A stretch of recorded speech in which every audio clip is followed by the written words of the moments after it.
and welcome to Series 3 of my podcast, Innervation, where we get to hear stories and experiences of incredible women from diverse backgrounds and perspectives in science and technology. Our conversation gives us some insights into some fascinating innovations, but we also get to relate. Here on Innervation, I give women a platform to be heard and seen, because this exact conversation is also in video format on YouTube.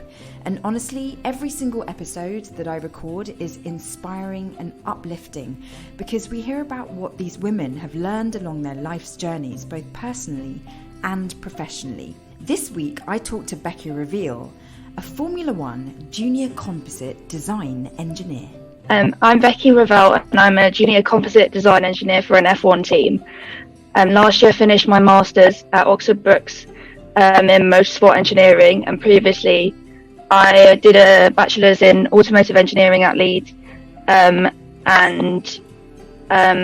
initially did A-levels in English and economics, and switched halfway through, and as a result I did a foundation year before I had to complete my Bachelor's. Wow. Okay. So, Becky, I know that you've had a really interesting journey into Formula One. Not conventional, which is exactly why I wanted to chat to you, because I would love to hear your story. Before we sort of get into it, how are you finding your role as composite engineer in F1? Yeah, it's been really, really cool, to be honest. So just walking to the factory every morning and seeing the cars is it's been so surreal. So I finished training a few weeks ago, because I started literally in August, so I'm quite new. And I'm now on the front team for the car, so working on the nose and the front wing, which is like a dream. It's really, really cool. I mean, I've heard that Formula One, any kind of job in Formula One is super competitive. So yeah. How does someone who kind of hasn't been training since birth to get into Formula One kind of switch A-levels and, let's start from the beginning. Why did you decide to do A-levels that weren't really the right fit for Formula One? So I chose my A-levels obviously back when I was I think 15, 16. And at the time, I just really liked English and reading, and I didn't really know what doing science could lead to. I didn't really know about engineering or what it was. And I went to an all-girls school, which I don't think really helped, because the career advice was not very good, basically. I went to them and said, "Oh, I don't know what to do." And they were like, "What subjects do you like?" And I said English, and they were like, "Okay." Go and do it, even though I was better at science. So it was that's how I chose my A-levels. And then it was I was just starting to get interested in Formula One and cars, but that interest was really growing as I was in sixth form and stuff. And I was doing English language assignments, which you could choose the topic on, and I was just writing about cars or F1 all the time. And then I went to a Grand Prix. I was really lucky and got given tickets for British Grand Prix. And after that, it was kind of a light bulb went off, and I was like, why am I doing English? I really want to get into this. And then I just had to look up ways on how to do it, which was very daunting. It's like a 17-year-old suddenly switching, and I think everyone thought I was a bit insane maybe at the time, because it was such a big switch, but definitely a decision that I'm very, very happy that I made. So what did the switch involve? Did you have to go from having been much more focused on the humanities to then suddenly being good at maths? I think it was hard, because I went to the school that I was at. So I switched schools to sixth form, and they're really supportive. And I said, I really think I should be doing science, but they didn't have any room for me to switch onto physics and maths for the next year. So I just had to complete my A-levels knowing they were in the completely the wrong thing. And they suggested I did an EPQ on kind of something physics and sciencey, so I chose to write about safety in Formula One and how it transfers into road cars, and it kind of made me look at maths and physics a little bit before I switched to like doing my foundation year. But the foundation year kind of knows that you've done the GCSEs, but you haven't done it since, or you've done the A levels and you didn't do well enough, so you have to do the foundation year. So it kind of started. It was like really accessible, and they made it really easy to go back to learning science and maths. Okay, so yeah, foundation year. Okay, yeah, because that's a great way to get into engineering, together with apprenticeships and those kinds of different qualifications. I'm curious to know, like, what was that seed that kind of made you think, I want to do this? I think it was going to the Grand Prix and realising I wanted to do something in Formula One. And it was also, so my granddad was a mechanical engineer, and the whole time I was doing my A-levels, he was like, didn't you think about engineering? So it was speaking to him as well, and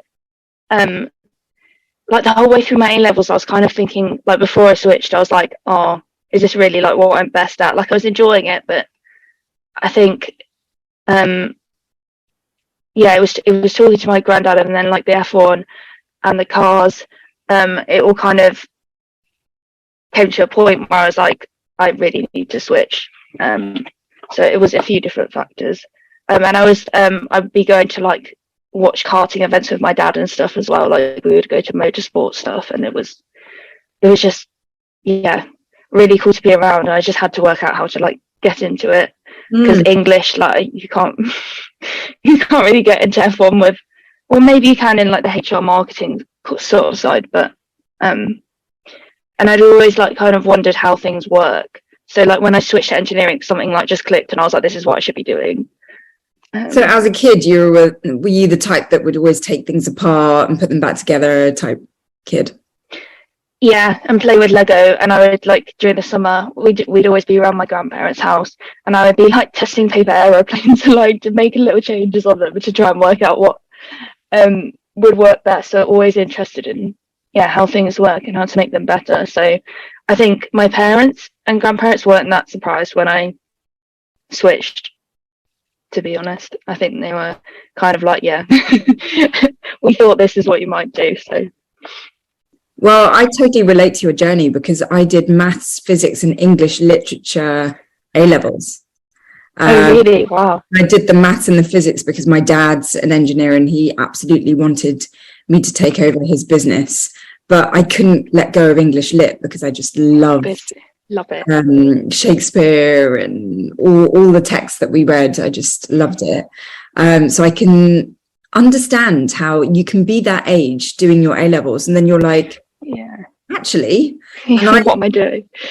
Because I really loved English lit while I was doing my A-level, but I guess at that level, the maths and the physics started to be just more straightforward, because writing essays and things, it's it just uses a different part of your brain. And so I kind of started to enjoy the sort of science subjects more, maths, all of that, because it just, the investment of time got more immediate results, because if you got the answer wrong, just figure out why. That's exactly why I love engineering. Like there's a right or wrong answer and you can work out how to do it. And like English lit I think is great. I did it for similar reason. I just love reading and love studying it at GCSE, and I also love my teacher, which I think really helps.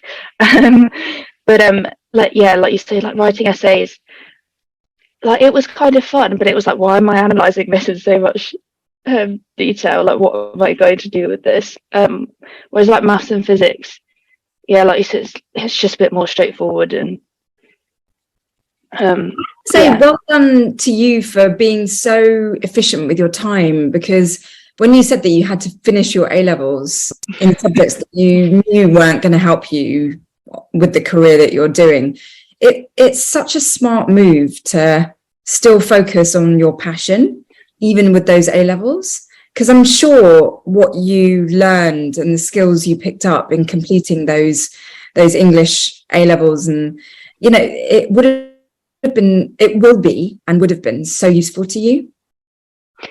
Yeah, thank you. It was very hard to find the motivation to finish them once I knew what I was actually going to be doing. And I didn't really realise, I think, the skills and stuff it gave me until I had my interview for my current job. And my now boss was, I did a kind of presentation about me, and I was talking about, I did this foundation year, but I kind of skimmed over it. And he said, you should be proud of that, because he had done the same, and he said it gives you like some different skills that other engineers might not have, so it's actually like a strong point, whereas I just kind of saw it for a while until like, it was just added another year till I could do what I wanted, really. Yeah. So tell me about like what it's like being a composite engineer. Why don't you explain first of all what a composite engineer is for the audience that doesn't know? Yeah, so what a composite design engineer does is we kind of get aerodynamics give us an aero surface to work with, and we basically have to work out how to manufacture it and design it so that it can be manufactured, because aero will give surfaces that are not always, like, it doesn't always fit in with the rest of the car as well. So, and then we also define like the layup of the carbon fiber, and we talk with stress to work things out like that. And and then there's a part of the team as well that make like the ply books, which is basically an instruction manual for the people that lay up the carbon fiber to how to do the process and what orientation the fibers and stuff need to be in. And then we also, I haven't really seen this yet, to be honest, but if there's faults and stuff at the track, like with one of our bits, we'll then like try and sort it out to make it better. But I've not had much experience yet, so I'm currently doing a lot of like updating engineering drawings and things just to get used to like the processes and things. But I'm very excited to like actually get to design some bits very soon using CAD. Yeah. Do you use CFD software, computational fluid dynamics software? Aerodynamics do that bit. Okay. But yeah, I love CFD. I did it. Both my projects at uni were simulation. So yeah, I didn't really expect to end up in design, but it's been really cool and I'm enjoying it. So. Okay, so you weren't sort of focused on getting into the design area of F1. So when you did your, so you did a foundation, and then you did a bachelor's, and then you did a master's, and now you are a composite design engineer. Yeah. So tell me, like, what bachelor's did you do? I did it in automotive engineering, but it was basically just mechanical engineering with one module in like vehicle dynamics. So it was very, very general. That's why I then went on to do the motorsport master's, because it's much more applied to what I actually wanted to get into. And how much of your journey through education was guided by Formula One and the company you're at? Or did you go through your educational the system and then apply for a job? So I always knew I wanted Formula One. Like that was always the end goal. But when I was choosing my bachelor's, my dad was, we were talking to, me and my dad were like discussing it, because I knew I wanted to do motorsport, but he said, and I agreed with him, that I should do mechanical in case I did change my mind, because motorsport is obviously quite specific.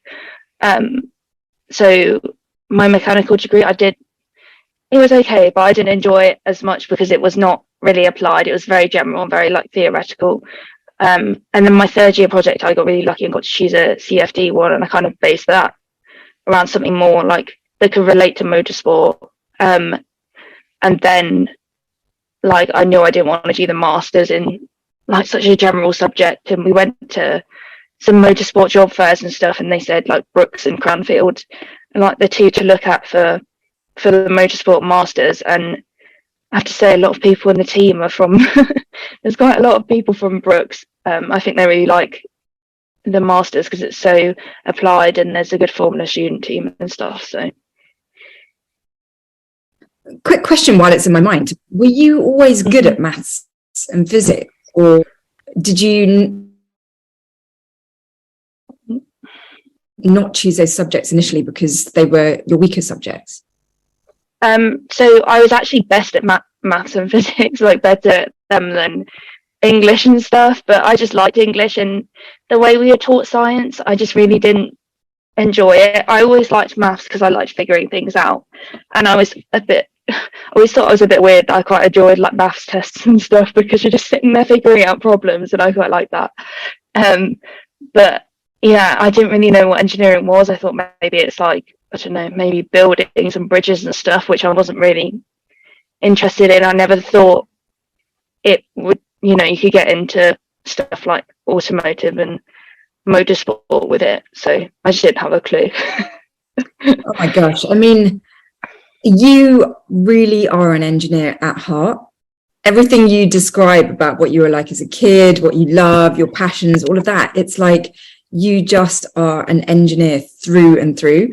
And, on the one hand, it really is so wonderful that the engineer just outshined everything and you're now doing your dream job. But it's also really shocking that someone who is so obviously destined to be an engineer almost, went down the wrong track because of your assumption of what engineering is. And it's totally not your fault. I mean, you've got family members in engineering, but, there's definitely a real problem in communicating to young people what engineering is. Like, it's just not communicated in a way that's cool and engaging and exciting. Yeah. Had it been, you would have just gone down the track you were meant to go down. It's crazy to me. Yeah, I really agree with that.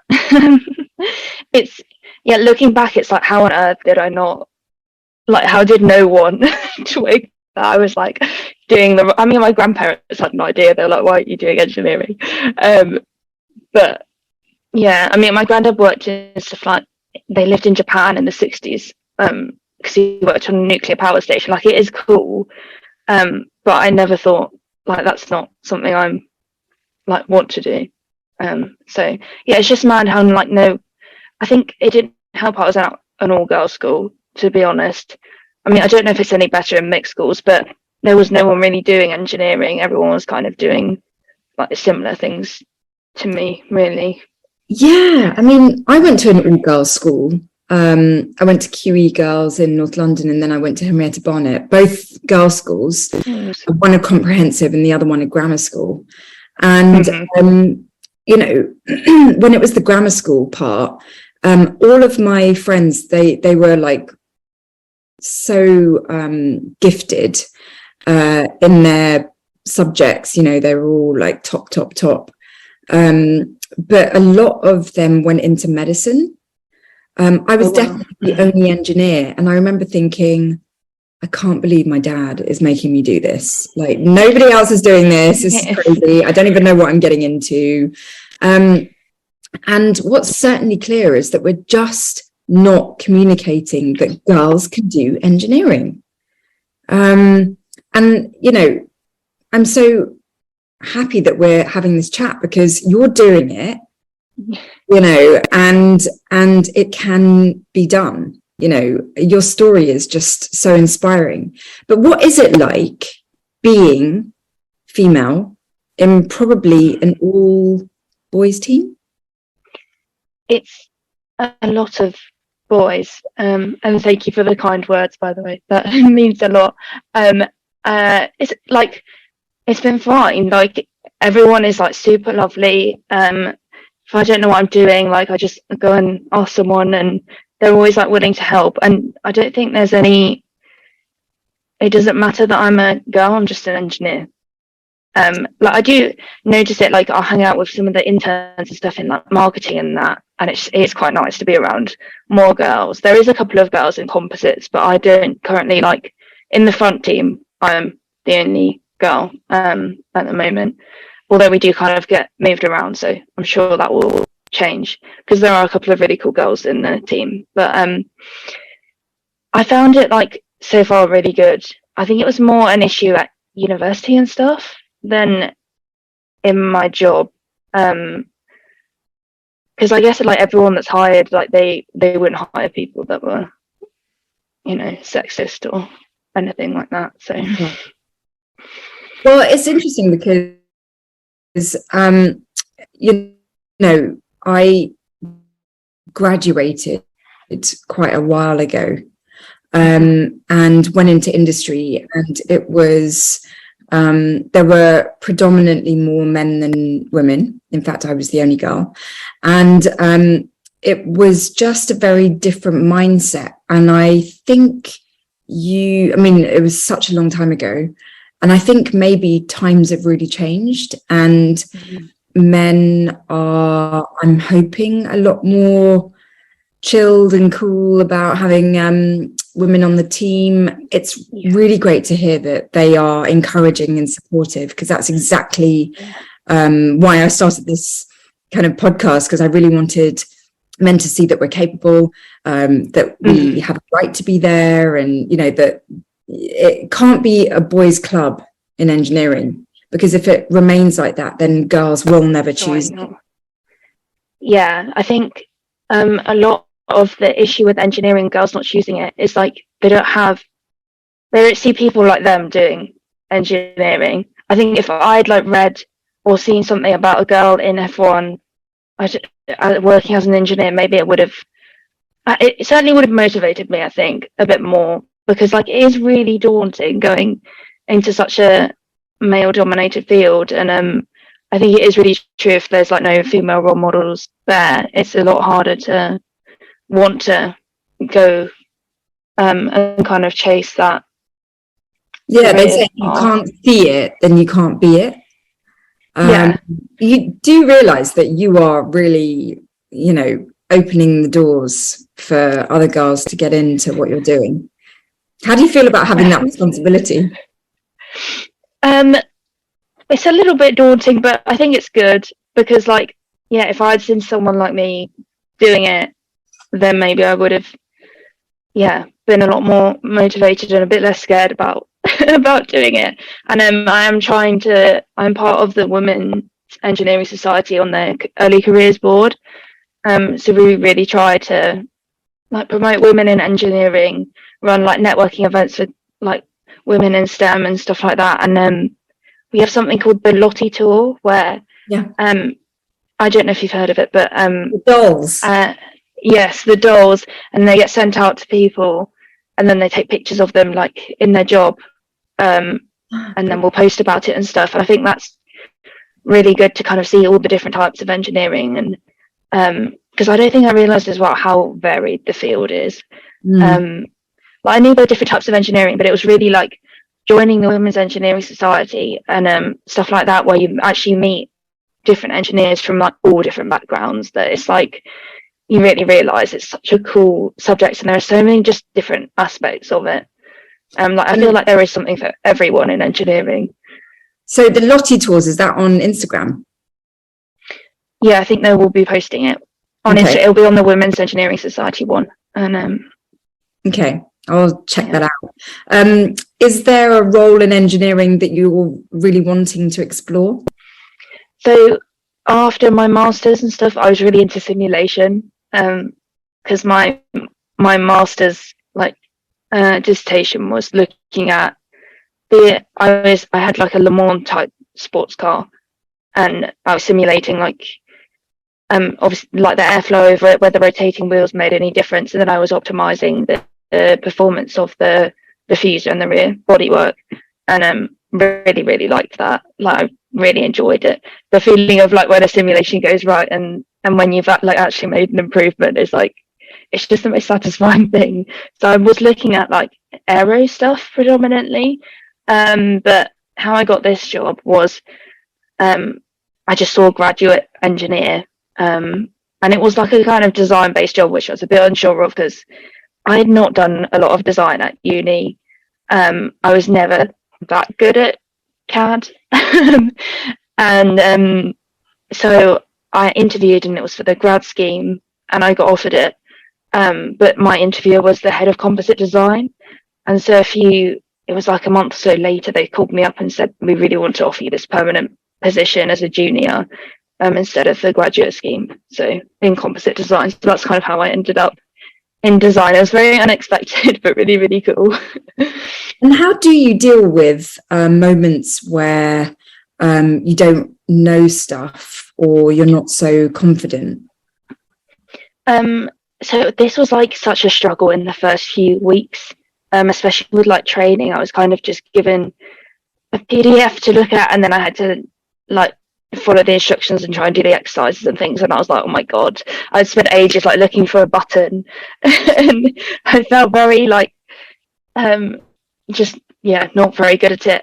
But I think definitely asking for help is such a like big thing, because I think to start with I was really hesitant because I was like, I don't want to appear like I don't know anything, but they expect you to not know anything because you literally just started. And even if you've done CAD before, like it's a different system. And I actually had a meeting with my boss last week, and he said, we're worried about your like confidence in asking questions. And I was like, right, okay. So ever since then, I think it helps. I was like then put on the kind of front team, and they said, ask this person, because he used to train everyone in CAD, and like everyone's really nice, so it's not like scary to ask for help. But I think it's easy to fall into like thinking you don't know anything. Dealt with it. It was quite hard at the beginning because the juniors that started at the same time as me, they had all done a placement at the team a couple of years before or whatever during their university degree. So they were kind of onto projects a lot more quickly, and I was just sitting there trying to train in CAD and like feeling a bit like left behind and stuff. But I think definitely asking for help is how you deal with like not feeling like you don't know anything. And then I'm now on the front team, as I mentioned, and one of the seniors was kind of like appointed to like ask him questions, and he used to train everyone in CAD, so he's a very good person to learn from, and I've just been sitting next to him asking him questions every 5 minutes. I think it's definitely like advice I'd give to anyone starting a new job is like, don't be scared to ask for help. Even my boss told me to like go and ask people for help as much as possible rather than sitting there being stuck on something. But I think it's quite hard when you start a new job, especially like if it's one you've wanted to do for such a long time. Like for me in Formula One, I was like, oh, how did I get so lucky? But it's like you work hard for it, and that you need to believe that they hired you because you could do the job, and they saw the potential in you, not like expecting you to know everything that minute that you start. Yeah, I mean, you were in The Guardian, for doing what you do. And, I assume there are very few women in the team and where you work, and just actually the industry as a whole. Do you think you were in The Guardian because you are so rare, or do you have like a particularly unusual story? I do think it's quite unusual because I don't meet many engineers that have done a foundation year. They all kind of did the standard like maths and physics uni, and then F1 or whatever they went on to do. But I kept in touch with the foundation year tutors at Leeds after I finished, and I just let them know what I was doing, and then they were really interested in getting me to have this interview in The Guardian. I think because I guess they knew that it was my dream literally from that day, like it was like 7 years ago to like now. So I guess I think they were quite proud that I just followed it through and actually ended up where I wanted to end up. And I guess like it's a good success story, so that's probably why they wanted me to be interviewed. I mean, your whole story is just so utterly inspiring, and really, really unique. But you mentioned the other women that you work with. You know, what is it like? Are you guys treated somehow differently because you are female, or does everyone just muck in? I think everyone just mucks in. Like I've definitely not noticed any difference. Everyone just kind of gets on with it, and like we're all just engineers. It doesn't matter if you're male or female. Like you're there because you can do the job when you're good at it. Because F1 is like really competitive and very fast paced. So yeah, I don't think anyone's treated any differently, really. So Becky, how old are you now, and do you have your driving license? I'm 25. Yeah, I do have my driving license. And do you want to drive Formula One? I definitely, after I went to watch it at the Grand Prix, I was like, oh my god, I want to be a racing driver. But that is like so difficult to get into and so much money. I did race karts at university, so there's a British University Karting Championship. So I started karting at uni, and I did it the whole time I was at Leeds. And I was president of the Motorsport Society at one point as well. So it was definitely like something I would have loved to do, but yeah, very, very difficult to get into. So I chose engineering. I'm sure engineering is already competitive enough. Yeah. Being 25, you know, there are some women who are thinking about sort of motherhood and that side of things.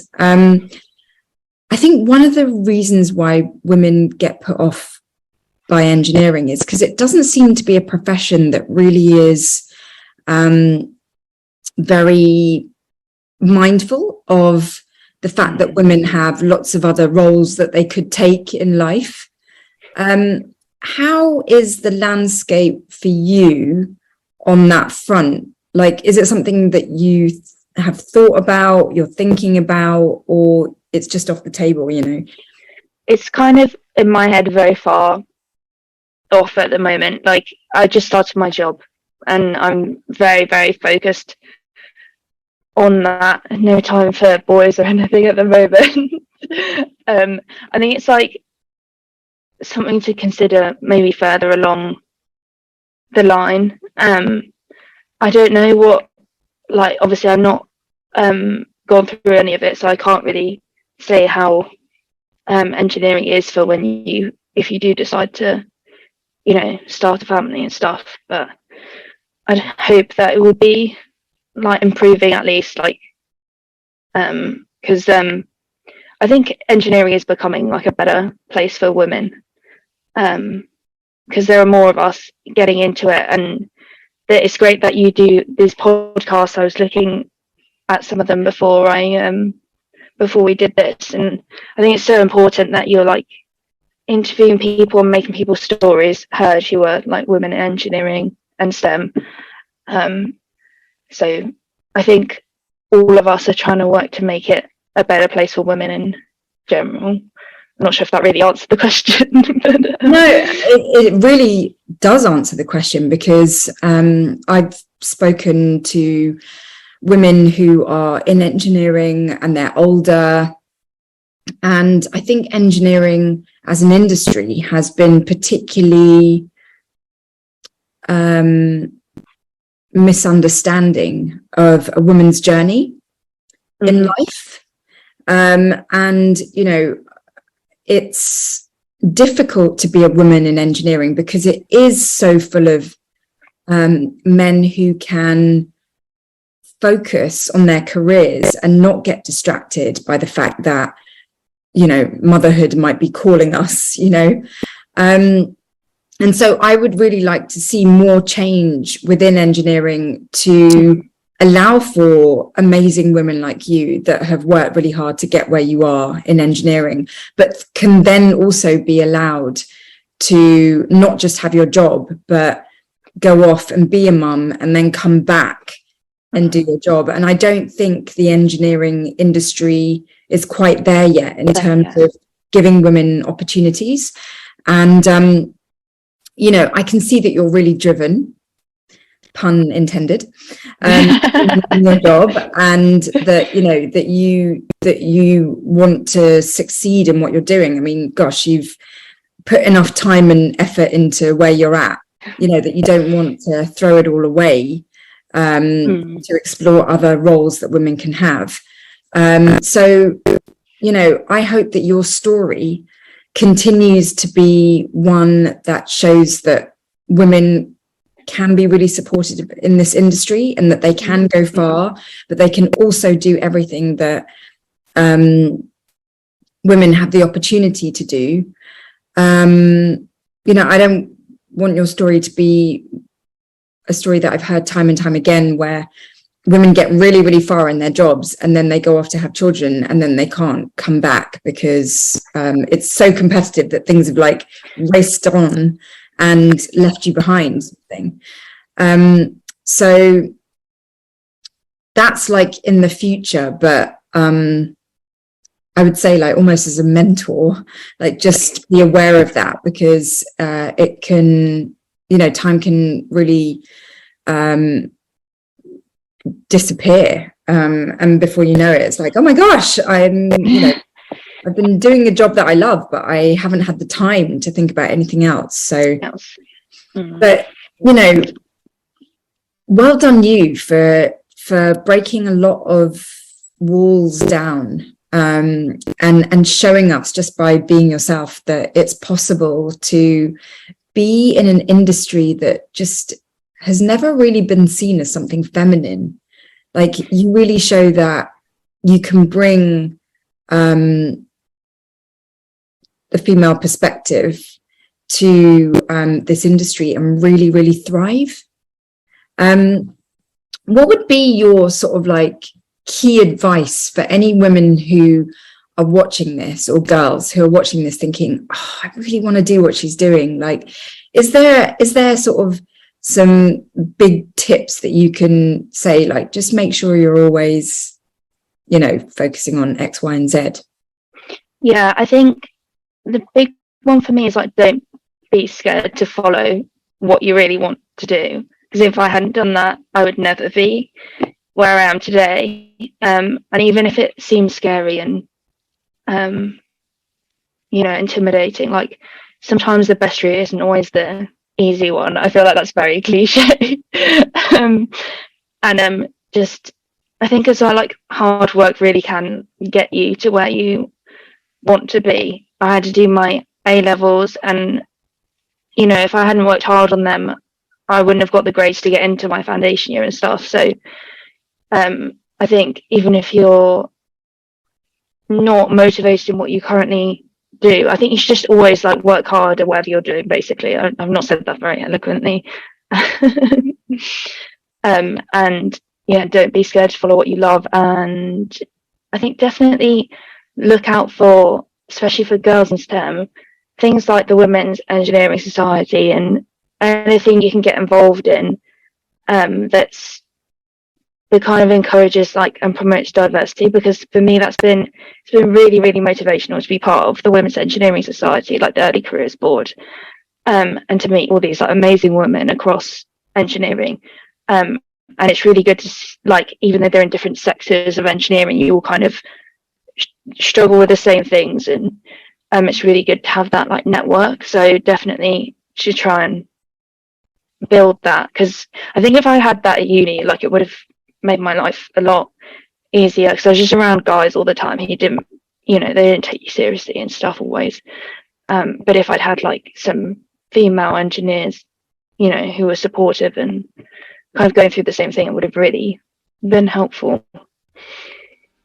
Well, Becky, you haven't necessarily said this in words, but just by being in your Zoom window there, one of the key messages that you convey is that if you have a dream, really work hard at it, because having substance, we live in a world where everything is like an image or, a post or, and it's all very 2D. And what really comes across strongly through you is that it's not just about the two-dimensional, it's really about having substance, the knowledge to back it up, the qualifications, the hard work, the passion to do what you're doing. And for anyone who's building their career step by step, there are no shortcuts, and it's really, really admirable to see someone that just has the clout to be succeeding.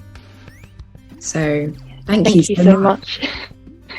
Really great to chat to you. Thanks for your time. Yeah, thank you for the opportunity to, talk about it. And it's been really, really great as well to get to know you a bit more. And I think you're really cool. So. You're right. I love what you're doing.